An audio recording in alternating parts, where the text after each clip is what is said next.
안녕하세요. 사단법인 지식공유 연구자의 집에서 활동하는 한신대학교 교수 김민환입니다. 여러 다른 활동들도 수행하지만 연구자의 집은 2021년 11월 16일 발표된 연구자 권리선언을 여러 연구자 교수단체와 함께 준비하고 주도적으로 성사시킨 단체로 소개하고 싶습니다. 저는 연구자 권리선언 발표 이후 그것의 구체적인 실현 방안을 다각도로 고민하면서 많은 연구자들과 만나고 토론해 왔습니다. 이 연구도 이러한 작업의 일환으로 실시되었습니다. 본 연구는 크게 두 부분으로 구성되어 있습니다. 앞부분에서는 대학 밖 학술단체의 현황을 조사하고 그들을 지원하는 방안을 모색하고 있습니다. 뒷부분은 학술활동 측면에서나 생활적인 면에서 불안정한 여건 때문에 힘들어하는 불안정 연구자들에 대한 실태조사를 수행하고 실태조사 결과 드러난 어려움을 극복할 수 있는 구체적 방안의 하나로 연구자 공제회라는 대안을 제시하고 있습니다. 먼저 대학 밖 학술단체와 관련된 내용을 말씀드리겠습니다. 최근 대학 밖 학술단체가 증가하고 있습니다.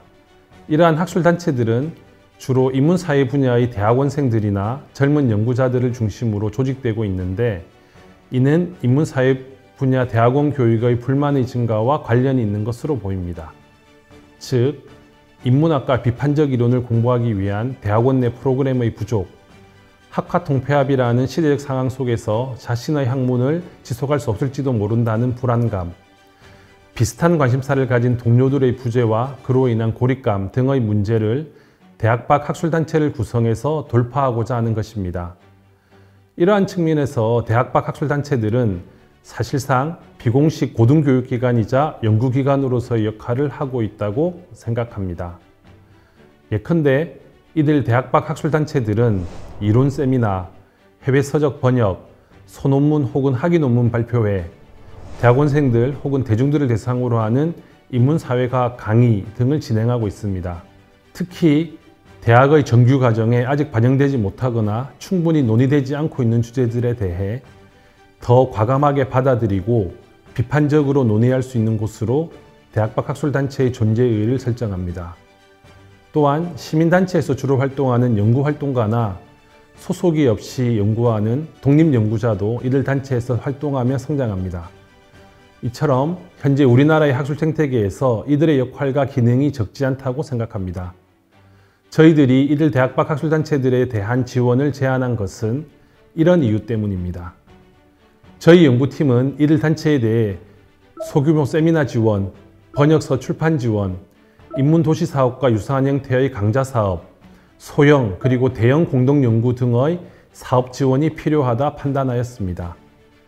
이들 단체의 역할과 기능, 어려움, 지원 방안 등을 파악하기 위해 저희 연구진은 현재 활발히 활동하고 있는 대학 밖 학술단체로 서울 6곳, 대구 2곳 등 총 8곳을 선정하여 심층 인터뷰를 진행했습니다. 심층 인터뷰는 반구조화된 형태로 큰 틀에서의 질문을 준비한 후 진행되었습니다. 심층 인터뷰와는 별도로 4개 단체 19인에 대한 추가적인 설문조사도 실시했습니다. 다음으로 불안정 연구자 실태조사 및 대안으로서 연구자 공제회를 제안하는 내용을 말씀드리겠습니다. 불안정 연구자에 대한 실태조사는 과거에도 몇 차례 실시된 적이 있습니다. 저희들이 이번 실태조사에서 특히 주목하고자 했던 것은 소득, 주거, 의료, 연애, 결혼, 육아, 금융, 노후와 같이 생활과 관련된 사안들입니다. 생활인으로서의 연구자라는 측면에서 이들의 삶을 살펴보고 그들이 필요한 것은 무엇인지 파악하기 위해서였습니다. 약 400여 명의 불안정 연구자가 설문에 응해 주셨습니다. 어느 정도 예상은 했지만 이들 삶의 어려움을 구체적인 수치로 확인하는 것은 저희 연구팀들의 마음을 매우 무겁게 했습니다. 몇몇 분들은 조사 내용에 답을 하면서 자존감이 손상되었다는 경험을 전해주기도 하셨습니다. 조사 내용을 다 말씀드리지는 못하지만 몇 가지만 언급하고자 합니다. 월 평균 소득 자체가 낮아서 불안정 연구자들의 76.4%가 2021년 대한민국 임금 근로자 한 달 평균 소득에 미치지 못했으며 연구나 강의 외의 아르바이트를 수행해야 생계를 유지할 수 있는 것으로 나타났습니다. 또 은퇴 이후의 삶에 불안을 느끼는 불안정 연구자가 84%나 되었습니다만 실제 노후 준비를 하는 비중은 거기에 훨씬 미치지 못했습니다. 그 이유 또한 가슴 아팠습니다. 낮은 소득 때문에 그렇다는 대답이 가장 많았습니다.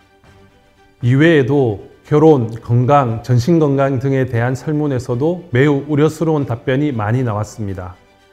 이처럼 사각지대에 놓인 불안정 연구자들을 위한 물적, 인적 지원 제도의 확립이 매우 시급한 상황임을 본 연구를 통해 확인할 수 있었습니다. 그러나 이런 목적을 위해 제출된 여러 법안들은 통과를 위한 절차조차 제대로 진행되지 않고 폐기되었거나 폐기 수순을 밟고 있습니다. 저희들은 이번 연구를 통해 연구자 공제회를 제안하고 그 법안의 기초를 제시하였습니다. 이렇게 제안한 이유는 크게 두 가지입니다. 하나는 공제법의 제정 절차가 기존의 기본법 제정 절차보다 간소하다는 것입니다. 둘째는 연구자의 상호부조, 상호 간 신뢰와 친밀성을 바탕으로 하는 공제회이기 때문에 국가의 지원을 상대화하고 연구자들 사이의 연대를 강화할 수 있는 방안이기 때문입니다.